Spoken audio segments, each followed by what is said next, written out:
Salut à tous, quoi de neuf? Ça roule? Bon, laissez tomber tout ce que vous êtes en train de faire et matez cette vidéo. Vous allez trop kiffer. T'as capté ou pas?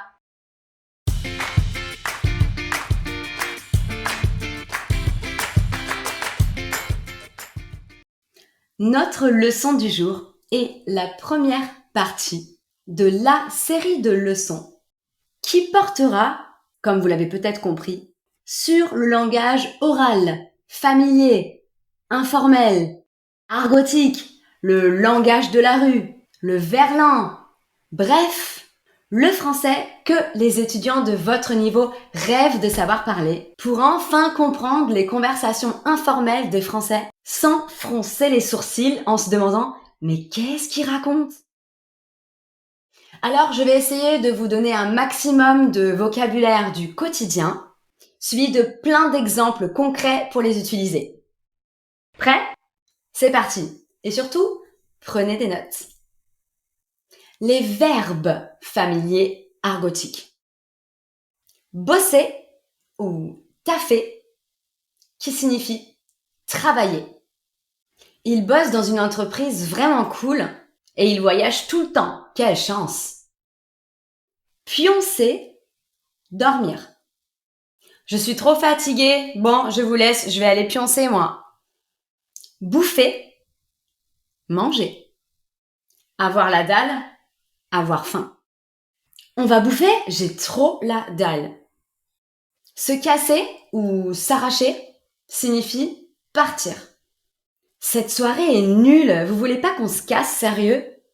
Bon, moi je m'arrache. Salut! Mater, regarder.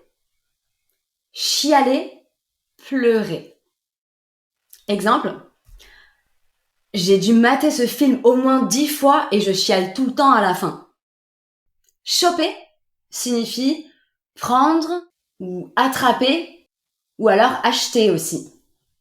J'ai allé choper des pizzas en rentrant du boulot. Tu passes à la maison ce soir pour dîner? T'as encore chopé un rhume? Ou encore, tu peux choper le stylo sur la table, s'il te plaît? S'il te plaît, pour dire s'il te plaît. S'il te plaît. Se tenir au jus signifie se tenir informé. Vous nous tenez au jus pour la semaine prochaine? Se saper, s'habiller. J'adore comment elle se sape cette fille. Se gourer ou se planter veut dire se tromper. C'est pas possible, je me suis encore gourée de chemin pour aller chez Yanis. Je crois que tu t'es planté dans tes calculs. Se grouiller ou se manier veut dire se dépêcher. Manie-toi, Julie, on va encore être en retard à cause de toi. On doit se grouiller si on veut pas arriver en retard. Bousiller veut dire abîmer. Exemple, oh là là, je lui prête ma voiture le temps d'une soirée et regarde le résultat, il me l'a bousillé. Mettre ses pompes ou mettre ses godasses veut dire mettre ses chaussures. Exemple, vas-y, mets tes pompes et on y va. Se faire griller, ce qui signifie se faire surprendre en train de faire quelque chose d'inapproprié ou d'interdit. Exemple, tu savais, Julie s'est fait griller en train de tricher à son examen hier. Elle va avoir de gros problèmes avec ses parents. Chourer, voler quelque chose. Je sais que c'est toi qui m'as chouré mon vélo. Rends-le-moi ou je te dénonce à la police. Filer quelque chose, aussi très courant, signifie donner quelque chose. Exemple, j'en ai plein des paires de pompes noires. Tiens, je te les file celles-là si tu veux. Coûter une blinde, ce qui veut dire être très cher. Exemple, tu vas quand même pas acheter ce sac à main, il est moche et il coûte une blinde. Cartonner ou assurer veut dire avoir du succès ou faire quelque chose très bien. J'ai vu son spectacle et il cartonne. Il assure comme un fou, j'ai adoré.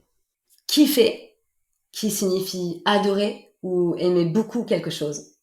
Je kifferais avoir une maison en bord de mer. Ça changerait de la banlieue parisienne. Avoir la poisse, qui veut dire ne pas avoir de chance. J'ai trop la poisse, ça me rend folle. Hier encore, j'ai fait tomber mon téléphone dans les escaliers, il est totalement cassé. Faire gaffe, qui signifie faire attention. T'as des lunettes, toi? J'avais pas fait gaffe. Fais gaffe, tu vas te brûler. Quelques expressions en vrac avec le verbe être. Être bourré veut dire avoir trop bu. Les étudiants ont fini la soirée d'hier complètement bourrés. Ça se dit vraiment très souvent.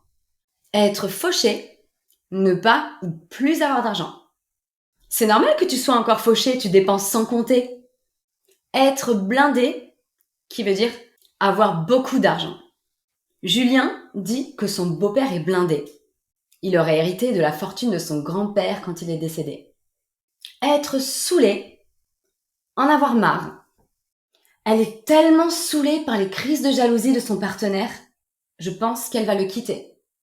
Être deg, ou être au bout du rouleau, ou au bout de sa vie, veut dire ne pas se sentir bien, être dans une situation difficile, déplaisante, qui nous rend irritables. Exemple, j'ai trop mal dormi et ce matin, j'ai une réunion super importante avec les clients chinois. Je suis au bout du rouleau. J'aime trop cette lampe, elle est moderne et parfaite pour mon bureau. Mais le magasin est en rupture de stock, je suis deg. Être au top ou être au max veut dire se sentir super bien. Franchement, ce couple est au top. Jamais de disputes et plein de projets super intéressants. J'adore. Jenny est au max en ce moment. Elle mène une vie saine, elle fait du sport, elle mange bien, tout va bien dans son boulot et elle a prévu un magnifique voyage en Asie pour septembre prochain. Être un boulet, qui signifie faire beaucoup de maladresse. C'est pas possible d'être un boulet comme ça! T'as encore laissé tes clés derrière la porte? Un mytho est un menteur. Ah, mais quel mytho ce Brice! Il m'a dit qu'il prenait la voiture pour venir alors qu'il a même pas son permis de conduire. Une belle gosse ou un beau gosse, c'est être physiquement attirant, faire de bonnes actions ou réaliser quelque chose de manière remarquable. Waouh, belle gosse, j'adore ta nouvelle coupe de cheveux. T'as vu le frère de Marie? Il fait du breakdance et c'est vraiment un beau gosse, il danse trop bien. Être à la bourre, qui signifie être en retard. Mince, j'avais pas vu l'heure. Je suis complètement à la bourre pour mon rendez-vous chez le dentiste.